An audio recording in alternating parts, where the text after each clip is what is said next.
welcome back to the Mintner Method. I'm your host, Andrew Mintner, and on today's video, we are going to break down the Week 6 matchup between Ole Miss and LSU. Now, this matchup is an intriguing one to me, simply because there's a lot at stake here, right? LSU is like on its last leg, probably for a playoff run, and Ole Miss is, they had just recovered from just the unimaginable Kentucky loss, and then they showed up big against South Carolina last week in a spot where I didn't think they would. I thought South Carolina would really give them all that they could. But when I look at this game on a surface level, there's just clear advantages for Ole Miss all across the board. And I always pause when I'm like, oh, this is obvious, right? But even when I dive deeper into the matchup, it makes sense, right? So as you well know, we are looking at early downs EPA here. Success on early downs, whether it's offense or defense. It's one of my favorite stats that I've kind of developed this year, and it's been very, very profitable. And because it makes sense, if this is your first video, you probably have no idea what I'm talking about. Essentially, we use the statistic to see how well teams perform on early downs. Obviously, the better they are on early downs, whether it's offense or defense, the less high leverage situations that they are in, a la third downs, and just the better the team is overall. Now, as you can see, Ole Miss is elite in both offense and defense on early downs. There's not really anything that can be, said really here. They're fifth overall in passing, seventh in rushing, third overall completely, and then third overall on defense. The biggest issue here is LSU's defense is just absolutely horrendous, and has been under Brian Kelly since he's got there. They've just been dog shit, essentially. And they're trying to improve from last year, but there are just gaping weaknesses that I just honestly, I can't look past, right? And so even when it comes to, LSU is pretty decent on early downs offensively because, all they do is produce top-end wide receivers. We see this every year. It's insane. It's like them and Ohio State got the handle on all the receivers. That's it. If you're playing fantasy football or even an NFL draft, just draft LSU and Ohio State wide receivers. You'll be fine. It's crazy. It's insane to me. But one thing I wanted to point out here is when we look at early downs versus Power 5 teams, LSU is still pretty decent here. But the weight of where they do their success, for that, has been on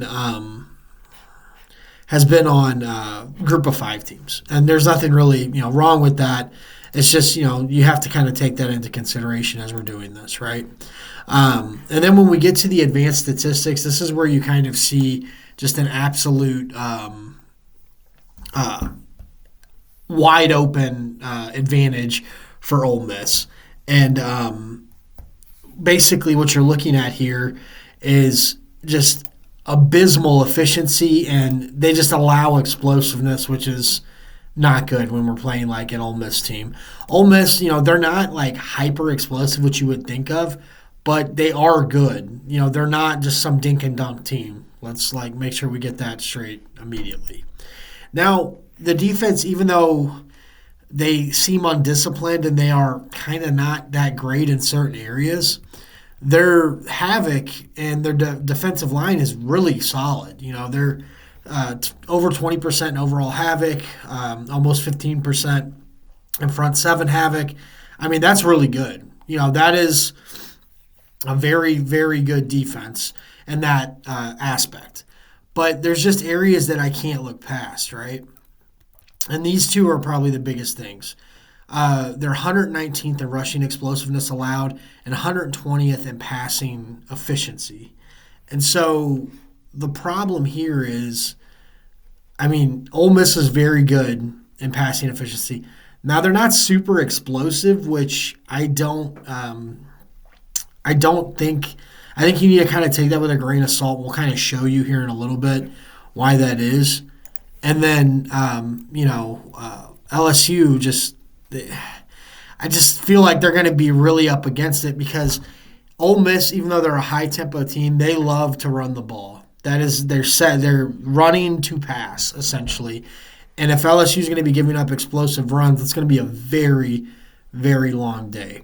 Now, when we come to the defensive side of the ball, like arguably, Ole Miss's defense is better than its offense, and I mean you could see that across the board. This is a dominating defense. I think 42nd, 61st in explosiveness allowed, overall explosiveness, is their lowest ranking. Everything else is like top 25. It's just insane. They're insanely good in these other areas. And the problem with LSU is they're not explosive. 94th in rushing explosiveness and 115 in passing explosiveness. So they're going to have to basically matriculate the ball down the field on these methodical drives to score points, and that's just not. I just don't think that's how you're going to beat this Ole Miss defense. Because you got to get too many things right in those drives, and this defense is just not gonna, you're not gonna beat them 6 times in one drive. It's just not gonna happen. And so when we look overall at the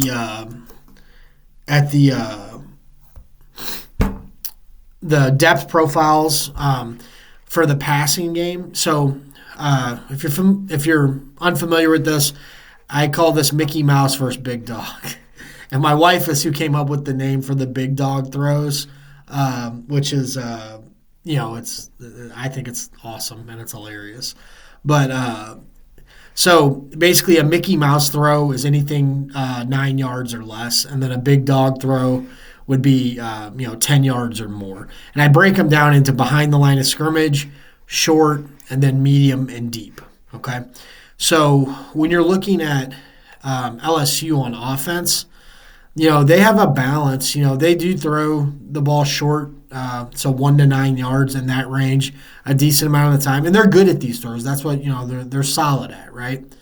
And then when you look at Ole Miss, they're not really a they have Mickey Mouse routes 56% of the time, and I know you're like, well, that's over half, so that's a decent amount, right? Well, yeah, technically, yes, that is a decent amount, but that is below average. The average is 60%, and that is below average. And the one thing that stands out to me, which I had touched base on earlier this year in the preseason, is Jackson Dart is arguably the best medium depth thrower in all of college football, and that's showing again. 5th overall in medium EPA, which is 11 to 19 yards down the field, and then fifth in deep percentage throwing the ball, which those are the type of offenses I like attacking, right?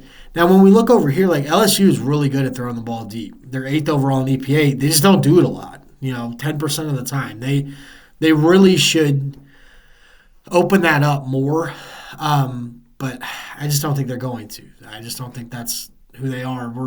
We're far enough into the season now that I think we can extrapolate these tendencies and take advantage of them. Now, when we go to the defensive side of the ball, LSU, for whatever reason, is horrendous at guarding anything behind the line of scrimmage. So any type of bubble screen, anything of that nature, they're just bad. Like I don't understand how a team with this type of elite level recruits can be that bad behind the line of scrimmage. It's mind-boggling to me. And then when you look at Ole Miss, they're not elite, but they're not bad really in any of these depths, and you're going to see that here in a second. What is more concerning to me for LSU is they are absolutely horrendous down the field. In the medium to deep area, they are awful, 115th overall. And then one thing is Ole Miss, is not great at guarding the deep ball, but it's not, that's not the calling card for them, right? The thing is, LSU is going to get peppered in these distances on passing the ball unless they can get to the quarterback. If they can't get to Jackson Dart, they're going to get peppered in these ranges all game, and it's going to be chunk play after chunk play after chunk play, and it's going to be a long day for that secondary. Now, when we go to the schedule to look at a couple of things, LSU here, they're coming off 2 weeks, so they do have the bye advantage, and they'll be playing at home. So playing in Baton Rouge is it's a top 10 venue. Like, they have legitimate home field advantage, and so that needs to be taken into consideration. Now, again, they haven't really played anybody of any constitute outside of USC, which they lost. In my opinion, they should have lost to South Carolina. But we're not really going to sit here and do football math. We're like, oh, well, Ole Miss just beat South Carolina, so they should beat, LSU. That's not really how it works, right? It's all matchup based. Now, my thing here is, Ole Miss looks as if they had inflated their statistics going into the Kentucky game. They had a rude awakening against Kentucky, whose defense is very good, mind you. Better than, in my opinion, both South Carolina and LSU. And I don't really think anybody could argue that. And if they wanted to, they're probably wrong anyway. So I think this is a game that is really going to be played on the perimeter. And I know normally when it comes to SEC type stuff, it's always like, oh, the game's won in the trenches. Yeah, sure, right. But the thing is, in the SEC, these top-tier teams, they're all good in the trenches, all of them. If you're bad in the trenches, you're probably not a super top-tier team in the SEC, or you just got extremely lucky because you have, once-in-a-generation type quarterback or something like that. Now, it's pretty cut and dry for me. Ole Miss fits the bill for the trend that we're tracking. They have vast advantages when it comes to the explosiveness on offense. And in reality, their defense might be the best unit in this game, whether you're talking offense or defensive side of the ball for either team. And I believe the line is at 3.5, if I am correct. So let me see. Yeah, 3.5. And now that does seem kind of tough because you're like, okay, well, it could be a competitive game. You could get hooked, but realistically, I think they're going to be prepared to go in there and really take advantage of LSU. And I am a giant. I know, if you know me, I'm a Notre Dame fan, and I really, I'm not a Brian Kelly guy by any means. He left, and it was whatever. He brought us a lot of success. But time and time again, my guy, he could not win a big fucking game. You saw it all the time. And we can look at it last season. They beat Missouri, but did they though? Let's be real here. And so when I'm looking at, things of this nature, it's just a constant failure for me. They beat Alabama 2 years ago. But again, that was a different team in my mind because at that point they had nothing to play for. And consistently for me, Brian Kelly teams in big spots that they need to have almost always shit the bed. I hate to be like that, but that's the truth. And that's just one other angle added to all these other areas that I feel like Ole Miss has a gigantic advantage in. So that's going to be it for today's video. I'm finishing up the rest of this week. This is a big week. There's a lot of really good games I wanted to touch on. So if you enjoy the content, please subscribe, share the video, share the page with friends, loved ones, anyone who might be interested in it. It's a very small channel as we're starting out in our origins. But I really enjoy it. I enjoy doing the breakdowns. I do this in my spare time. I, obviously, as you can see, research a decent amount.